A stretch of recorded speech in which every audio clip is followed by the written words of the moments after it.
Café Central. Aqui, o café é servido com sabor e informação. Café Central. Uma vez mais, bom dia, seja então bem-vindo. Estamos a abrir o nosso espaço de conversa neste Bom Dia Cabo Verde e tal como temos vindo a anunciar, o nosso convidado de hoje é o diplomata, embaixador Fernando Anon, já na Reforma. Obrigado pela disponibilidade. Estamos a começar mais um ano sob o espectro de incerteza devido a alguns focos de conflito em várias regiões do globo. As atenções do mundo vão continuar neste 2025 a estar centradas na guerra na Ucrânia, no Médio Oriente, na Síria, mas também no Sudão e noutras regiões africanas. Para além disso, desenham-se cenários de instabilidade governativa na Alemanha, em França. Este 2025 vai começar com o regresso de Donald Trump ao poder. Se calhar íamos começar a nossa conversa por aqui mesmo, com este regresso de Trump. Perguntava-lhe que Trump teremos agora na administração da Casa Branca. Será um Donald Trump diferente daquele que vimos no primeiro mandato? Bom dia, obrigado pela disponibilidade. Muito bom dia. Gostaria antes de tudo de cumprimentar os ouvintes e desejar a todos um bom ano de 2025 com muita saúde, paz e algum dinheiro no bolso, que também sempre é útil. Bom, responder a esta questão neste momento é um pouco difícil, porquanto nós não sabemos exatamente quais são as linhas que vão orientar efetivamente o governo do próximo presidente americano. A tomada de posse terá lugar no dia 20. Nós temos, enfim, como pontos de referência o seu anterior mandato e algumas, digamos, informações, algumas até afirmações que por ele foram feitas durante quer a campanha eleitoral, quer já depois de estar eleito. De modo que a referência em si vai no sentido de nos orientar que haverá mudanças significativas na ordem internacional. Pelo menos tais mudanças anunciam-se como previsíveis, diria eu. Enfim, desde acabar com a guerra na Ucrânia em 24 horas, a outras afirmações que fez, como, por exemplo, pouco credíveis, diria, dizer que o Canadá se tornará um Estado novo da União. Penso que não se realizará. Também penso que não tem sentido a questão da Groenlândia poder ser vendida pela Dinamarca aos Estados Unidos da América, ou que o Canal do Panamá volte para o controle dos Estados Unidos da América. Mas, para além destas frases que diria eventualmente emocionais e ditas num momento outro de pressão, a verdade é que esperam-se questões mais concretas, como eventual uma guerra comercial, uma vez que está anunciado o aumento de tarifas aduaneiras relativamente a muitos produtos importados pelos Estados Unidos, nomeadamente da China, tendo em consideração, nomeadamente, as questões de energia, como os painéis solares, ou ainda a questão dos carros elétricos. Portanto, esta guerra comercial é previsível. Por outro lado, a questão dos Estados Unidos e tendo em consideração o voltar-se para si próprio, também é previsível que o sistema multilateral seja enfraquecido, ou qual os Estados Unidos deixarão de dar a importância que têm dado até agora, aliás, como já tinha acontecido também durante o primeiro mandato do presidente Trump. A ser assim, haverá um enfraquecimento das organizações internacionais globais e, eventualmente, não será de excluir o facto de haver consequências daí resultantes, mas também uma eventual retirada de novo do Acordo de Paris. Enfim, a questão militar em geral também parece ser, enfim, ter que ser enfrentada ou lida de outra forma, nomeadamente pela própria Europa, já que as questões relativas ao financiamento dos países europeus para a NATO e para as suas próprias Forças Armadas ser posta em causa pelo Presidente Trump. Portanto, vamos ver exatamente quais destas questões serão abordadas e a forma como elas evoluirão. Sabemos também a questão da imigração é outro ponto importante e, nesse sentido, até o próprio México, a própria Presidente do México tem vindo a tomar medidas para atenuar eventuais repercussões destas afirmações que têm sido feitas, caso elas se venham a concretizar. Diria, em geral, que, enfim, o mundo é sempre um pouco dependente do que acontece nos Estados Unidos da América e dependente das lideranças que os Estados Unidos da América possam ter. E aqui temos alguma imprevisibilidade e, digamos, é da natureza humana querermos ter situações previsíveis. A verdade é que dificilmente teremos situações previsíveis com o novo Presidente. Dr. Fernando Manó, a prestigiada revista Time elegeu Donald Trump como a figura do ano 2024. Isto é um bocado curioso porque muita gente já dava Trump como, digamos, fora da corrida, fora dos holofotes, mas ele acaba por regressar à ribalta e, portanto, é destacado como a figura do ano. Consegue compreender as razões para que Trump seja de facto eleito figura do ano 2024? Bom, eu não sei se é tão difícil ou tão incompreensível. A verdade é que, analisando politicamente a situação, o presidente Trump regressa com mais votos do que jamais se poderia pensar que poderia obter. Leva votos de todos os quadrantes, desde os latino-americanos, que, enfim, no fundo são sobre os quais pesa uma grande ameaça, a toda uma sociedade transversal nos Estados Unidos. Trump ultrapassa os votos do Partido Republicano. Neste momento, dir-se-ia que praticamente as pessoas votaram em Trump e nunca no Partido Republicano e que o Trump ultrapassa o Partido Republicano. Portanto, politicamente falando, ele acaba por ser eventualmente escolhido pela revista, tendo como base esta performance política.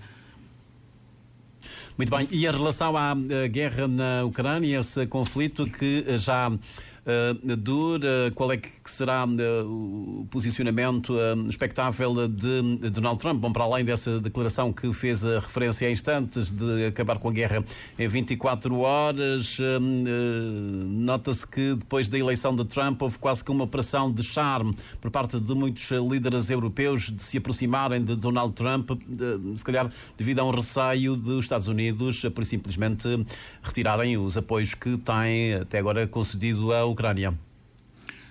Bom, eu diria que em relação ao conflito da Ucrânia e a afirmação feita pelo Donald Trump, que não penso que possa ser execuível, a verdade é que o conflito tende a continuar. Neste momento as posições são muito extremadas e, portanto, de uma difícil negociação. Eu, pessoalmente, teria apostado, aliás disse o ano passado, que em 24 poderia ser possível, ou pensei que pudesse ser possível, melhor dizendo, encontrarmos uma plataforma de negociação para a obtenção da paz, o que seria vantajoso para todos e para a humanidade em particular, mas penso que negociações, porquanto Washington vai estar intencionalmente na busca de uma solução negociada com a Rússia. Assim sendo, digamos que o condicionamento a que a Ucrânia poderá estar sujeita obrigará também a que aceite negociar. Com que base?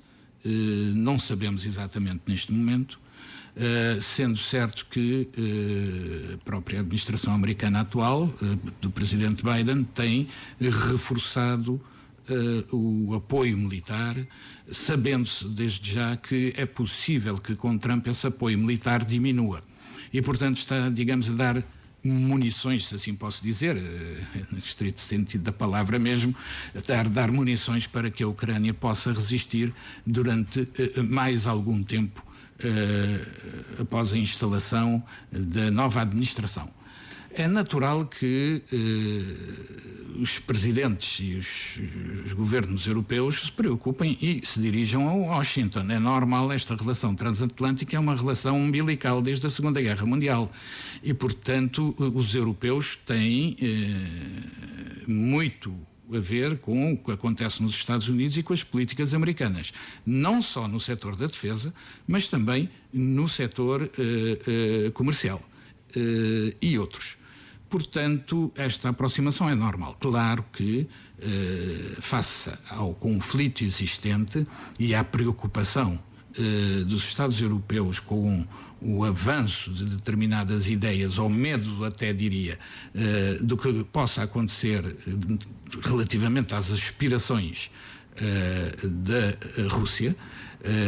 Alguns falam do grande império no restabelecimento das antigas fronteiras da União das Repúblicas Socialistas Soviéticas, enfim, tudo isso, e nomeadamente as preocupações dos Estados próximos da Rússia, como seja a Polónia, os Estados Bálticos, a própria Finlândia, que entrou para a NATO devido a esta questão da insegurança, que leva também a que a própria Ucrânia gostasse de estar na NATO para poder ter uma maior segurança. E acha que vai haver este ano algum desenvolvimento neste dossiê, nesta pretensão da Ucrânia em pertencer à NATO? Não, pessoalmente penso que será muito difícil que a Ucrânia venha a fazer parte da NATO. Enfim, a Ucrânia desde há muito que manifestou este desejo, diria até mesmo que antes da invasão à NATO já o tinha manifestado, e os países ocidentais digamos que postergaram essa decisão a um momento posterior, não aceitaram na altura, sabendo também que encostar a NATO à fronteira da Rússia poderia ser algo de perigoso.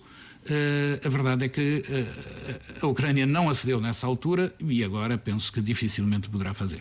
Muito bem, vamos olhar também para o nosso continente e já agora para a nossa região, os desafios da Comunidade Económica dos Estados da África Ocidental. Depois do anúncio, enfim, está-se na fase da concretização desse anúncio de retirada de alguns países da nossa comunidade.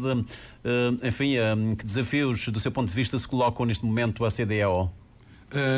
Carlos, se me permite, eu gostaria, antes de entrar diretamente na questão da CDAO, e porque nós somos africanos, fazer uma referência geral ao que acontece em África e que não deixa de ser um foco de preocupação para todos. Com certeza. Eu gostaria então, com a sua permissão, de dizer que a questão parece-me relevante e importante notar que o pedido ou o anúncio, a conclusão dos acordos de cooperação militar com a França e, portanto, logicamente, a retirada das bases militares francesas do Mali, do Tchad, do Senegal e da Costa do Marfim, ou Côte d'Ivoire, como é o nome do país. Isto parece-me importante. Simultaneamente, nós vamos um aprofundar da crise na Líbia e a instalação quase que de bases militares mesmo da Turquia e da Rússia. O conflito do Sudão, neste momento, é uma grave crise humanitária. 20 milhões de pessoas na fome, mais de metade da população, 10 milhões de deslocados. Guerra civil que entrou neste mês no seu 21º mês e que parece um pouco esquecido. Não esquecido estará também muito próximo de nós Moçambique, com a crise política e social que está a ter e que nós esperamos que possa ser resolvida por via do diálogo entre todas as partes, porque excluir uma das partes será, digamos que, perpetuar a situação que existe. Já agora que está a falar de Moçambique, não era expectável, digamos, uma participação, uma intervenção mais ativa da CPLP numa tentativa de se chegar a uma solução negociada para a estabilidade de Moçambique?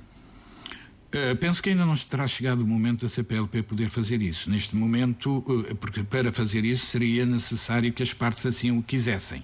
Neste momento nós ainda não chegamos a esse ponto e estamos, portanto, face a uma questão interna.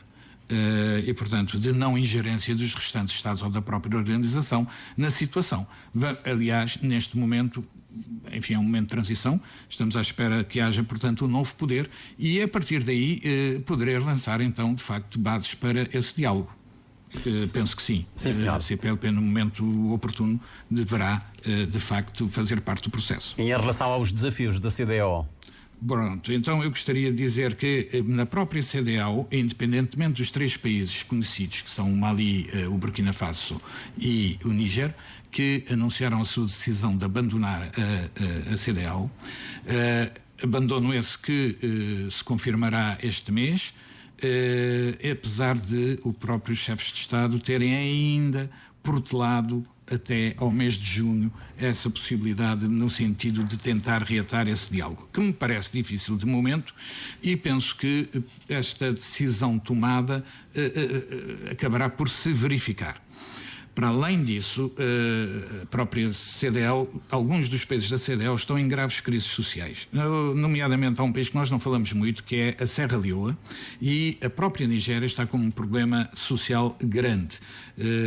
Digamos que o salário mínimo, tem sido comparado, o salário mínimo não chega para comprar um saco de arroz, o que é uma situação muito complicada. Ou seja, a CDAO tem um grande desafio à frente, porquanto a CDAO vai fazer 50 anos este ano. E se fizermos um balanço do que foram as atividades da CDAO, para além de facto, ter construído juridicamente todo um leque de posições e de instituições, a verdade é que, em termos práticos, a CDAO, na minha opinião, pouco tem feito. Em 50 anos deveria ter feito muito mais. A CDAO acusa, de facto, durante muito tempo, muitos observadores chamam a CDAO de um clube de chefes de Estado. Para caracterizar o quê? Um pouco a forma pouco democrática como muitas das decisões são tomadas. E nós teríamos como exemplo o próprio caso do nosso país, que nunca conseguiu ser eleito para presidente ou para vice-presidente da própria comissão da CDAO. Porquê? Independente das regras assim o dizerem, no sentido de haver uma própria rotatividade dos Estados na presidência e na vice-presidência, a verdade é que são sempre encontrados alguns motivos para que Cabo Verde não o possa assumir esses lugares. E, portanto, esta forma pouco democrática de gestão acaba por afetar toda a performance da própria CDAO, que neste momento tem uma situação muito difícil, porque quis, para além das questões económicas, abranger também a situação política de cada um dos Estados, questões democráticas e outras, e acaba por se contradizer ao retirar, ao tomar as medidas de sanção com estes 3 países, e não tomar com outros, como por exemplo a própria Guiné, para nós normalmente chamada Guiné-Conakry. De modo que a instituição precisa de dar passos mais democráticos, numa gestão mais democrática, de uma integração de gestão por parte dos países. Relembro que na CDAO não existe um comitê de embaixadores para a tomada de decisões. As decisões são apenas tomadas numa reunião de 1 ou 2 dias entre os ministros e os chefes de Estado, quando deveria haver um acompanhamento permanente de cada uma das decisões por parte de todos os Estados-membros. Cabo Verde tem trabalhado um pouco neste sentido, mas sem sucesso, porque, em boa verdade, somos um pequeno país com pouca capacidade de influenciação junto dos grandes países da CDAO. E o Presidente da República também, na sua mensagem de Ano Novo, teve a preocupação de olhar para o cenário mundial. Escreve José Maria Neves que, num contexto complexo e caótico, caracterizado por guerras, conflitos, restrições à mobilidade das pessoas e discriminação dos imigrantes, alterações climáticas e protecionismo comercial, um pequeno Estado como Cabo Verde deve agir com prudência, pragmatismo, realismo e inteligência. Temos a obrigação, diz José Maria Neves, de ser inteligentes para identificar os cenários e os caminhos das mudanças em curso e formar políticas adequadas a cada momento, sempre em defesa dos interesses nacionais, sem alinhamentos que nos amarram ou distanciamentos e neutralidades que nos afastam da dinâmica geopolítica ou geoestratégica mundial. O que é que o Presidente da República quis dizer com isso, sobretudo ao destacar sem alinhamentos que nos amarram ou distanciamentos e neutralidades que nos afastam dessas dinâmicas mundiais? O que é que, no fundo, foi a ideia que o Presidente da República quis dizer, obviamente olhando para a nossa política externa? Olha, Carlos, eu não sei dizer. Acho que esta questão deve ser dirigida ao Sr. Presidente da República e não me compete a mim comentar ou questionar, digamos, as posições que o Presidente da República possa ter assumido. De qualquer maneira, o que eu penso é que, e isso é válido quer para o Sr. Presidente da República, quer para o Governo, nós todos, os cabo-verdianos empenhados, procuramos, nomeadamente o Governo e a Presidência da República, em fazer prevalecer e levar avante as posições que melhor possam servir os interesses de Cabo Verde. Disso eu não tenho dúvidas. Somos todos cabo-verdianos e gostamos todos de Cabo Verde e, portanto, estas posições, mesmo aquelas com as quais possamos não concordar, o que também é normal em democracia, visam, na lógica e no entendimento de cada uma dessas instituições, levar os interesses cabo-verdianos avante e tendo essa preocupação. De modo que diria que, em geral, e sem querer comentar, é uma afirmação do Sr. Presidente da República relativamente ao contexto geral, que eu diria mais apelando a uma unidade dos cabo-verdianos nesta área. Sem dúvida.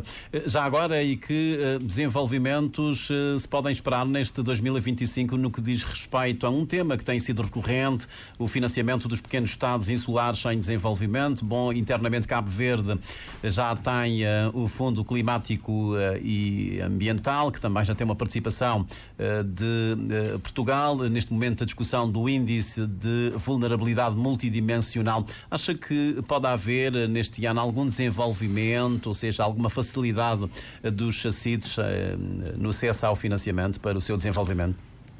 Vamos lá, nós esperamos que, de facto, nomeadamente o índice de vulnerabilidade e outros possam ser aprovados, possam ser inseridos no contexto da ajuda pública ao desenvolvimento, nomeadamente no caso do financiamento aos pequenos estados insulares. Os pequenos estados insulares têm, de facto, este desafio que resulta da sua natureza. E também por serem pequenos estados insulares, fraca população, têm grande dificuldade em se fazerem ouvir. Embora todos reconheçam as posições e a legitimidade das posições assumidas, a verdade é que quando chegamos à questão do financiamento, há sempre uma grande dificuldade em obtê-lo. Diria que uma das questões fundamentais, para além dos fundos internos, serão essencialmente o que vem do exterior, não é? E nomeadamente aquilo que pode vir no caso do Acordo de Paris e todas as criação dos fundos e dotação de fundos, mais ainda a forma de obtenção de fundos, porque muitas vezes pode haver fundos e a forma de aceder a eles é tão complicada que os pequenos países não dispõem de capacidade técnica para o poder fazer. E esta é outra grande dificuldade que tem havido em relação a estas questões. Todavia, para os pequenos estados insulares, parece-me que este ano vai haver dois momentos muito importantes. No mês de junho teremos a conferência sobre os oceanos, das Nações Unidas sobre os oceanos, que vai ter lugar no Mónaco, e que me parece muito importante para todos nós, nomeadamente para os Estados insulares. Um outro ponto muito importante tem a ver com a COP30, que está prevista para o Belém, no Brasil. Relativamente a todas as questões que vão ser tomadas, decisões essas que ficaram adiadas da última COP, que teve lugar em Baku. Estranhamente, num país produtor de hidrocarboneto, que, enfim, tem de onde não saiu nada que possa, de importante, que possa levar em consideração a luta climática ou a criação de fundos para o clima. de que os pequenos Estados insulares poderão usufruir. A questão do Brasil, portanto, Belém no Brasil vai ser importante. Nós sabemos que o Brasil irá pôr a tónica essencialmente nas questões da Amazónia, enquanto pulmão da terra, mas esperamos todos, e os pequenos Estados insulares farão pressão nesse sentido, para que a diplomacia internacional possa ser mais eficaz do que foi em 2024 e que estes mecanismos de financiamento possam ser constituídos, por um lado, e o seu acesso facilitado para os pequenos Estados insulares, que sofrem muito mais que os restantes com as mudanças climáticas. Muito bem, faltam apenas 4 minutos para o término da nossa conversa. Nós não falamos do Médio Oriente, desse conflito na faixa de Gaza, que já se estendeu também a outros países, a queda de Assad na Síria. Não sei se quer falar sobre isso ou se lanço-lhe já agora este desafio, este repto de tentar perceber que mundo é que vamos ter a partir destes sinais que nós estamos aqui a analisar, que mundo é que podemos ter em 2025, na frente, obviamente, internacional? Eu diria que, talvez, considerando o tempo, dizer rapidamente que a situação no Médio Oriente é complexa, como sempre foi, diga-se de passagem. Olhando para a situação, é de esperar que Israel acaba, querendo ou não querendo, gostando ou não gostando, emerge como vencedor desta situação, porquanto tem o Hamas de rastros e acaba por ter o Hezbollah praticamente desfeito. Com a questão que acontece na Síria, Israel ganha poder junto com os aliados tradicionais. O presidente Trump já disse claramente que o novo embaixador que vai ser nomeado para Israel vai continuar esta política americana seriamente contra, entre aspas, não é? A questão do terrorismo, ou seja, a questão palestiniana, e nós pensamos que vai ser há uma luz que se acende neste momento na Síria para uma democratização, para uma melhoria, o que pode também facilitar a questão do Líbano, mas a verdade é que esperemos eventualmente uma reação, porque neste momento o Estado que sai enfraquecido desta situação é o próprio Irão. Há uma aproximação entre a Arábia Saudita e próprio Israel e, portanto, veremos, por isso digo que Israel sai, ou aparentemente parece sair como o grande vencedor desta situação ainda não consolidada. Diria em geral que o mundo me parece estar difícil e ser próximo este ano, ser um ano conturbado, por ser um ano de mudança, por ser um ano em que vamos ter outras referências e sobre o qual temos algumas expectativas e estamos todos à espera um pouco para ver o que vai acontecer, o que vai sair dos Estados Unidos e qual vai ser a implementação e o reflexo das políticas que vão ser implementadas pela nova administração. Diria que o mundo não parece estar a dar neste momento a melhor volta, mas sejamos positivos e esperemos que a paz possa evoluir e a guerra possa retroceder.